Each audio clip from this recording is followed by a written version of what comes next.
Mercredi 20 novembre, Sainte-Marie-aux-Mines a célébré le 80e anniversaire de sa libération de l'occupation nazie. L'événement a attiré un large public, favorisant un élan de mémoire collective à travers des témoignages de survivants. Nadège Florence, élue à la ville de Sainte-Marie-aux-Mines, a réalisé ce travail de mémoire avec les témoins pour assurer le devoir de souvenir. Et moi, ce qui m'intéressait, c'était comment la population locale avait ressenti cette libération à cette époque. C'est pourquoi je suis partie à la recherche de témoignages de personnes qui ont vécu la libération dans le cadre de leur jeunesse ou de leur adolescence. La parole, un instrument essentiel de transmission des mémoires. Alors, dans un premier temps, nous allons entendre David Bouvier qui va nous présenter de façon, on va dire, objective les différents événements de la libération.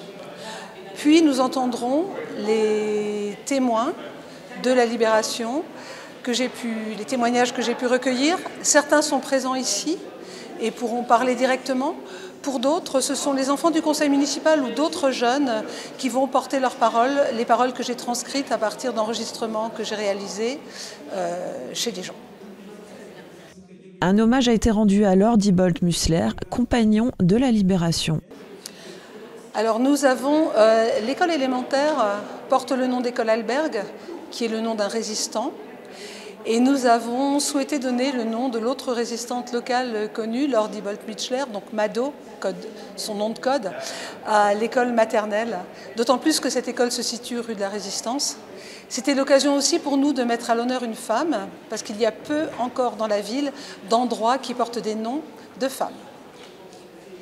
Cette célébration a été guidée par l'importance de la paix et de la mémoire, laissant une empreinte forte dans les esprits, grâce à l'émotion et à la réflexion suscitée. Avec le cœur, l'essentiel est investi par les yeux. La libération pour ma génération, c'est de pouvoir s'affirmer en tant qu'individu avec un grand essai, d'accepter sa différence. L'important pour moi, quand on commémore le passé, c'est que ces commémorations puissent servir de socle à construire l'avenir. On vit une période qui est très difficile au niveau international. La paix est sans cesse menacée. Et il me semble important que les enfants, à travers ces témoignages, se rendent compte de la valeur de la paix et de combien il est indispensable de la préserver.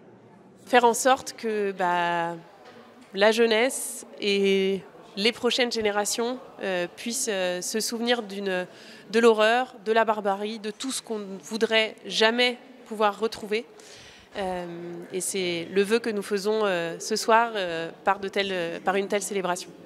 Les associations de la vallée se sont également jointes à cette soirée d'hommage, avec notamment des prestations musicales par Dominique Masson et des danses par le groupe folklorique de l'Accordina 1936.